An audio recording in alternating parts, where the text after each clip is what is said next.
Hello friends, welcome to my channel. आज देखेंगे और एक नया रिक्वायरमेंट के बारे में। जो बंदे 10th +2 ITI ठीक है डिप्लोमा पास आउट है, ये वीडियो उनके लिए है। BPCL आप स्क्रीन में देख पा रहे हो, BPCL के तरफ से वैकेंसी आ चुकी है। Requirement to non management post in BPCL। ठीक है, इधर आप स्क्रीन में देख पा रहे हो requirement to non management post in BPCL Mumbai refinery and Kochi refiner में ये वैकेंसी है। तो आप सभी को मालूम है भारत पेट्रोलियम कॉर्पोरेशन लिमिटेड एक महारत्न PSU है, पब्लिक सेक्टर अंडरटेकिंग। ठीक है, CPSU under the minister of petroleum and natural gas. तो उसी में हाई सैलरी है, अच्छा इनिशिएटिव है, बहुत सारे फैसिलिटीज है। ठीक है, तो जो बंदे पास आउट है, डिप्लोमा ऑलरेडी जिसके पास है, जॉब के लिए ट्राई कर रहे हैं, तो उनके लिए ये सबसे बेस्ट प्लेटफॉर्म है। ठीक है, तो मैं आपको स्टेप बाय स्टेप बताऊंगा, वीडियो को स्किप नहीं करोगे। स्किप करोगे तो कुछ नहीं जान पाओगे। कैसे अप्लाई करना है, एज क्राइटेरिया क्या रहेगा, एज रिलैक्सेशंस क्या है, ठीक है, तो क्वालिफिकेशंस क्या रहेगा, कैसे अप्लाई करोगे, सारे चीज़ मैं आपको बताऊंगा इस वीडियो में। तो ये देख पा रहे हो, the corporation invite application from bright young and dynamic Indian citizen for selection to various post and entry level in the pay scale 26,500 से 34,000 34,000। ठीक है, for its refinery situated at Mumbai and Kochi में ये वैकेंसी है। और ये आप देख पा रहे हैं, ये जो वैकेंसी की चार्ट है। ठीक है, जैसे कि पोस्ट का नाम है process technician chemical, process operator, operator chemical, technician operator mechanical, technician electrical. तो ये जैसे प्रोसेस टेक्नीशियन केमिकल, ये मुंबई रिफाइनर में वैकेंसी है। इसमें SC ST, SC में 8 है, ST में 14, OBC में 2, EWS में 6, अनरिजर्व्ड UR कैटेगरी में 30। तो टोटल कुल मिला के 60 वैकेंसी है। ठीक है, process operator and operator chemical Kochi refinery में 6, SC में, ST में 2, OBC में 17, EWS में 6, अनरिजर्व्ड में 33, टोटल कुल मिला के 64। ठीक है, इस तरह technician operator mechanical Kochi refinery में 2, SC में, ST में 0, OBC में 3, EWS में 1, अनरिजर्व्ड में 7, total 13। Technician electrical Kochi refinery में SC में 2, OBC में 5, EWS में 2, अनरिजर्व्ड में 8, टोटल 17 वैकेंसी है। ठीक है, तो इस तरह आपने देख पा रहे हो कि किस तरह वैकेंसी है। पोस्ट का नाम मैंने बता दिया, कौन सी रिफाइनरी में वैकेंसी है, और कैटेगरी वाइज क्या वैकेंसी है मैंने आपको बता दिया। अभी देखेंगे number of vacancy indicate above the tentative and में इंक्रीज एंड डिक्रीज। तो ये जो पोस्ट है बढ़ सकता है और घट भी सकता है। ठीक है, पे एंड पर्स मैं आपको बता देता हूँ। PSU में आपको सभी को मालूम है, PSU में अच्छा खासा पर्स रहता है, सैलरी रहता है। फिर भी मैं आपको बता देता हूँ BPCL ये जो वैकेंसी है, ठीक है, technician operator mechanical, technician operator electrical, ठीक है, एंड प्रोसेस ऑपरेटर केमिकल में। तो ये जो सारे पोस्ट है उसी में सैलरी आपका क्या रहेगा।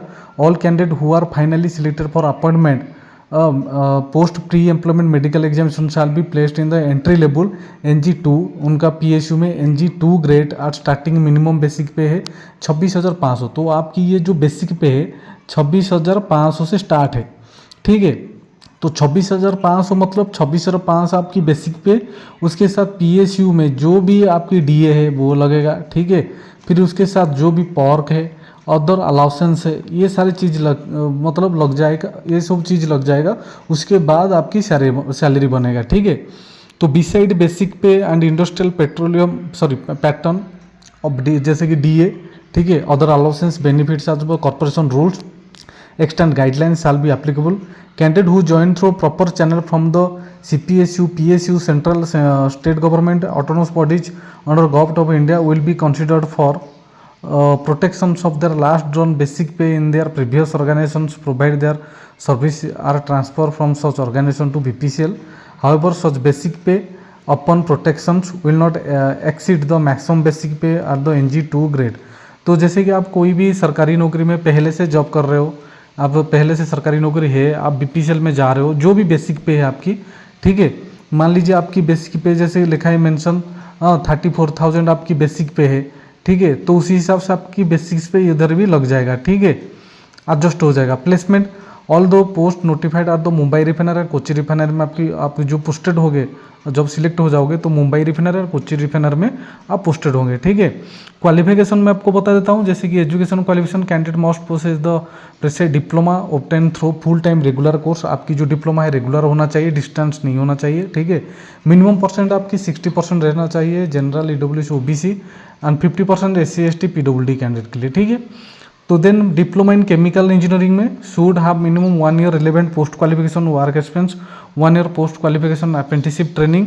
ठीक है, तो जो जिसके पास ट्रेनिंग है, जिसके पास एक्सपीरियंस है एंड 1 ईयर का अप्रेंटिसशिप ट्रेनिंग है, तो वो ही अप्लाई कर पाएंगे उसको under the apprenticeship act 1961 refining petroleum. ठीक है, power leave petrochemical fertiliser industry of refused for mechanical and electrical discipline engineering.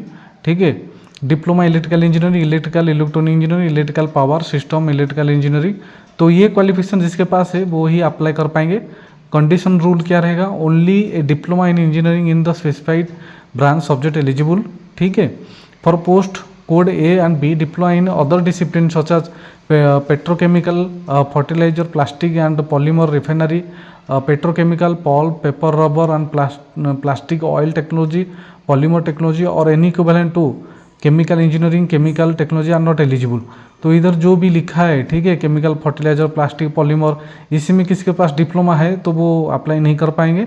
ठीक है, post course C diploma in other discipline such as mechanical, इसमें भी, ठीक है, इसमें भी इस तरह जिसके पास क्वालिफिकेशन है वो भी एलिजिबल नहीं है, अप्लाई नहीं कर पाएंगे। ठीक है, then equivalent qualification only the prescribed qualification should be accepted, claims of equivalent qualification should not be considered. Qualification basic, the qualifications considered for selection should be one claimed by the candidate in her applications. Sandwich diploma, a sandwich diploma course including continuous industrial training without breaks, it acceptable. ठीक है, lateral entry diploma, जो बंदे 10th के बाद ITI के बाद diploma 2 years की diploma है वो अप्लाई कर पाएंगे नहीं कर पाएंगे मैं आपको बता देता हूँ। Diploma obtain through recognised lateral entry scheme, जैसे कि आफ्टर क्लास 12th साइंस या ITI के बाद आप कंप्लीट कर रहे हो diploma, are eligible provide the requirement percentage is calculate based on the aggregate marks of 4 semester. तो आपकी 4 सेमिस्टर जो भी मार्क है, परसेंटेज है, उसी हिसाब से आपको मतलब एलिजिबल हो, अप्लाई कर पाओगे। ठीक है, हायर क्वालिफिकेशन जिसके पास BTech, ठीक है, वो अप्लाई कर पाएंगे नहीं कर पाएंगे। Candidate with higher qualification such as MIE B BTech और similar professional degree are not eligible. ठीक है, ये नोट रख लेना, जिसके पास BTech है वो अप्लाई नहीं कर पाएंगे। Candidate acquired above mentioned higher qualification after obtaining the prescribed diploma are also not eligible. However any degree other than the above mentioned qualifications obtain after diploma will not treated as a higher qualification. ठीक है, तो जिसके पास simple sir 10th के या 12th के बाद जो diploma आप कर रहे हो, लैटरल एंट्री हो या रेगुलर हो, तो आप अप्लाई कर पाओगे। Mode of study restrictions, diploma obtain through part time correspondence, तो जो बंदे पार्ट टाइम कॉरेस्पॉन्डेंस वो तो एलिजिबल ही नहीं है। ठीक है, तो दो apprenticeship period under apprenticeship act 1961, ये है अप्रेंटिसशिप ट्रेनिंग का रूल, जो भी है जो अप्रेंटिसशिप ट्रेनिंग लेते हैं, ठीक है, वो अप्लाई कर पाएंगे। The date of recording minimum post qualification experience will be 1/7/2026, मतलब 1 जुलाई 2026 तक आपकी होना चाहिए, जो भी पास आउट हो या एक्सपीरियंस हो, जो भी क्वालिफिकेशन वगैरह है होना चाहिए। ठीक है, और उसी में कुछ नहीं है। और minimum and maximum age limit मैं आपको बता देता हूँ, जैसे कि एज लिमिट है जनरल कैंडिडेट 18 से 25, जो बंदे 18 से 25 है वो अप्लाई कर पाएंगे। ठीक है, OBC के लिए 3 साल की रिलैक्सेशन से, SC ST 5 साल की रिलैक्सेशन से। ठीक है, सिलेक्शन मेथोडोलॉजी देखिए, सिलेक्शन कैसे होगा। Selection methodology will comprise 3 stage, जैसे कि आपकी CBT टेस्ट लिया जाएगा, कंप्यूटर बेस्ड टेस्ट, उसी में आपकी क्या आएगा, जैसे कि CBT will consist of 1 subject type of paper containing 100 questions carrying 1 mark each and time allotted for completing CBT 120 minutes. CBT for post may be conducted in 1 to 3 sections in a single day। जैसे कि domain knowledge आपकी जो भी subject wise है, subject wise paper से आपकी 60 marks आएगी। ठीक है, and general aptitude comparing of English language, quantitative aptitude, logical reasoning, general awareness, current affairs 40 marks. ठीक है, तो टोटल आपकी 100 मार्क्स है, 100 क्वेश्चन 100 मार्क्स है। ठीक है, all question will be objective multiple choice ही रहेगा। CBT टेस्ट लिया जाएगा, exam will be conducted in English only and there will be no negative marking, आपकी नेगेटिव मार्किंग नहीं है उसी में। Candidate shall be asked to indicate their preferred test cities in the online applications. आपको जो भी टेस्ट सिटीज देना है ऑनलाइन जो भी भरोगे आप उसी में चूज कर पाओगे, ठीक है। The date of CBT examination along with city centre CBT will be conducted. जो भी आपकी सीबीटी एग्जाम सिटी सेंटर वो CBT will be conducted shall be made available through call letter से। आप कॉल लेटर आपको जो भेजा जाएगा या मेल के माध्यम से उसी में ही आपको मतलब लिख के भेजेंगे, ठीक है। देन सेकेंड स्टेज 2 में स्किल एंड प्रोफिशिएंसी स्टेट आपकी SPT.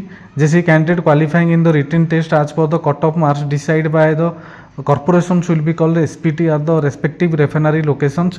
SPT shall be qualifying nature. आपकी जो एसपीटी होगा वो क्वालिफाइंग नेचर होगा, ठीक है।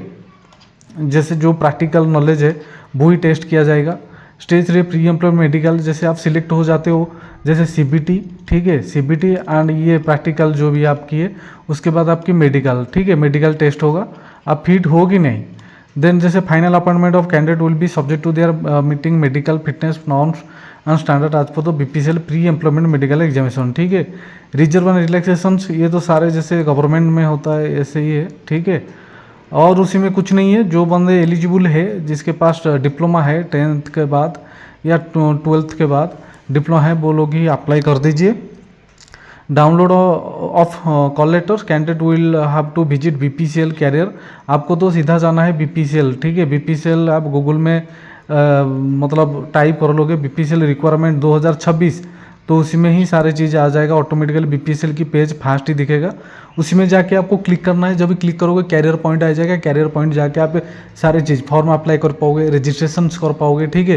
पासवर्ड क्रिएट कर ऑटोमेटिक पासवर्ड भी क्रिएट होगा, ठीक है। सारी चीज़ें इधर लिखा है। The candidate required to use registration number password downloading the call letter, ठीक है। जब भी आप अप्लाई करोगे एप्लीकेशन उसके बाद सारे प्रोसेस आपको मालूम पड़ जाएगा, ठीक है।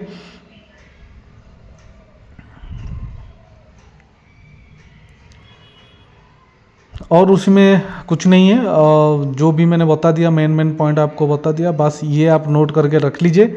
Date of opening online application 29/7 मतलब 29 जुलाई से ये स्टार्ट हो चुकी है, ठीक है। Last date of submission online application payment 13/8 मतलब 13 अगस्त लास्ट डेट है। टेनेटिव शेड्यूल ये 10 दिन के बाद कंडक्ट ऑफ सीबीटी। जैसे टेनेटिव शेड्यूल रिसीवेंस ऑफ कॉल लेटर सीबीटी जब होगा बिफोर 10 डेज पहले ही आपको पता चल जाएगा। मैसेज के माध्यम से आपको साइट जाके चेक करना है, ठीक है। टेनेटिव मंथ ऑफ कंप्यूटर सीबीटी आपकी सितंबर में लिया जाएगा। ये अभी जुलाई चला है, आज 29 है तो ये आपको सितंबर में, ठीक है। आपके पास अभी भी टाइम है।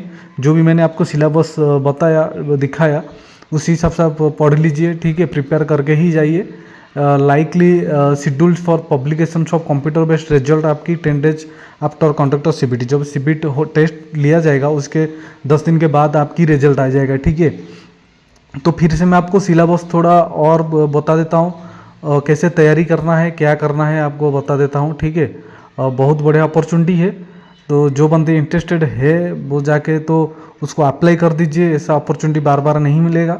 जैसे कि डोमेन नॉलेज मतलब आपकी जो जैसे आप डिप्लोमा मैकेनिकल हो, ठीक है, डिप्लोमा मैकेनिकल हो उसी सब्जेक्ट में, ठीक है। जैसे आपकी मैंने जैसे आपकी बहुत सारे सब्जेक्ट है डिप्लोमा मैकेनिकल में, ठीक है, उसी सब्जेक्ट से ही आपकी क्वेश्चन आएगा 60 मार्क। और जनरल एप्टीट्यूड इसी में 40 मार्क्स आएगा। टोटल 100 क्वेश्चन, ठीक है। तो 1 मार्क मतलब 100 क्वेश्चन आपकी 100 क्वेश्चन आपकी 100 मार्क, ठीक है। और 120 मिनट मतलब 2 घंटा 2 आवर्स, ठीक है। तो 100 क्वेश्चन 2 आवर्स, ठीक है। तो जैसे कि उसी में कंपैरिजन ऑफ इंग्लिश आपकी इंग्लिश लैंग्वेज आएगी, ठीक है। इंग्लिश में आपको मालूम है इंग्लिश में क्या सिलेबस रहता है, टोटल ग्रामर सेक्शन जो भी है, ठीक है। क्वांटिटेटिव एप्टीट्यूड इसमें तो आपको सभी को मालूम है क्वांटिटेटिव एप्टीट्यूड में क्या रहेगा, ठीक है। जैसे प्रॉफिट लॉस परसेंटेज, ठीक है, बोट एंड स्ट्रीम एंड ये हो गया आपकी नंबर सिस्टम, ठीक है। तो इस तरह आपकी एप्टीट्यूड में आ जाएगी। लॉजिकल रीजनिंग में जनरल अवेयरनेस, ठीक है। जनरल अवेयरनेस जैसे करंट अफेयर, जनरल अवेयरनेस जैसे आपकी traditional history geography science pattern से कुछ आएगी, ठीक है। इस तरह आपकी जनरल अवेयरनेस आ जाएगी। तो करंट अफेयर्स 40 मार्क्स, तो इस तरह क्वेश्चन आपकी आएगी, ठीक है। तो जो बंदे इंटरेस्टेड है जाके अप्लाई कर दिए। कुछ डाउट हो तो आप कमेंट सेक्शन में जाके कमेंट कर देना। अच्छा लगा तो चैनल को जरूर सब्सक्राइब करना, लाइक कर देना, शेयर कर देना। Thank you.